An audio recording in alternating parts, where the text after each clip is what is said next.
Good morning, YouTube. Pat for This Land Mountain here, and I wanted to talk to you about woody debris in your yard. What is it? What can it look like? What is the benefit of it? And how can you achieve that in your home? Now first, thinking in terms of replicating nature, what is woody debris? Well, anytime you're hiking out on a trail and you see logs and trees and branches laying down on the ground, that's woody debris. Done. Why is it important in a large ecosystem? Well, what it does is, you hear a lot about, oh, it provides nutrients. How? Well, this organic material from the leaves and the branches and the logs will get broken down and eaten by insects and small bacteria that when they consume it, the byproduct of them consuming it are things like nitrogen and sodium and phosphorus and things that are great for plants to use as nutrition to grow and develop and get big. What's another benefit inside of the ecosystem? Well, woody debris provides a safe place to winter over and nest for those insects, along with birds and rodents that are safe and away from predators, and allow them to continue to spread seeds and spread pollen and contribute their byproducts to the ecosystem at large. And those are the small mechanical things that are taking place in the forest that give rise to large pine trees and cedars and everything else. And that is exactly what the benefit we want to see brought into our homes and our yards to help our plants grow. Now, if you've been hiking and you've seen large burn piles stacked by the Forest Service or DNR, sometimes those are not all burn piles. Sometimes those are habitat piles and will be left there, not burnt, just to be woody debris. Now, am I suggesting that you need to go harvest a bunch of logs and sticks and things out of the woods and leave them strewn across your front yard? No. First off, probably illegal, depending on where you are and any permits you have. And secondly, that doesn't look good. Maybe it does, I don't know, that's up to you to decide. But chances are it's probably not what you want your space to look like. I understand and I respect that, so how do we achieve something like it to benefit our ecosystem? Well, one of our first approaches is, if you're pruning trees or pruning shrubs or dead limbs have fallen in a windstorm, from a tree in your yard, or you have your Christmas tree left over, you can just go ahead and take all that stuff and pile it up into a big pile.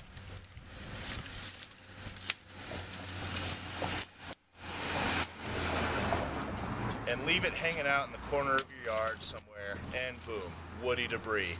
Done.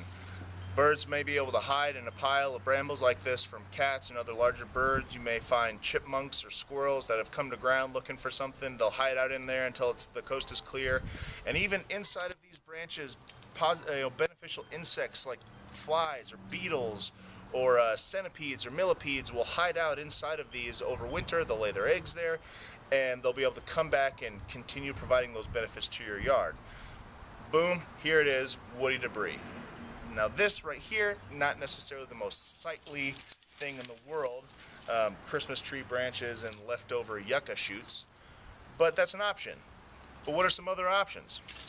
Well, here in my yard, I've actually just got, strategically placed chunks of wood here. They kind of fit into the design. They give a nice little, kind of woodsy or even kind of rugged sort of touch to the landscaping. And these, having been saved from our wood pile, have become design elements as well as woody debris for insects to hide in, bacteria to chew on, and ultimately nutrition for the soil.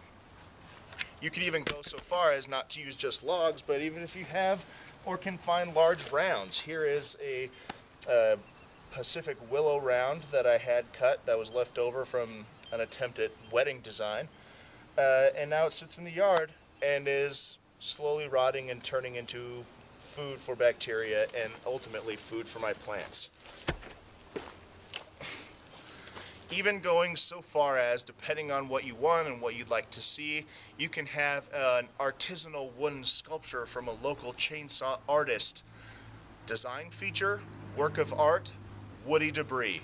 You could find squirrels or chipmunks nesting in, on, around it. Maybe you'll invite a local woodpecker to make a home out of it, and suddenly it's, you know, more than just a work of art. It's part of your environment in more ways than you probably would have imagined. And even if those particular approaches to woody debris in your yard aren't appealing,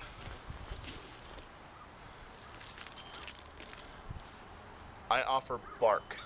If you have bark or wood mulch in your yard, that in and of itself is woody debris, safe places for beneficial insects and bacteria in your soil to be, consume the food and be safe from predators and continue to provide benefits to your yard and your ecosystem. All of those things are options ranging from jackstraw, sticks, branches, and trees to something as small as wood mulch around your plants, all of which constitute woody debris, all of which help provide some sort of benefit in the long run to all of the players in the ecosystem that is your yard.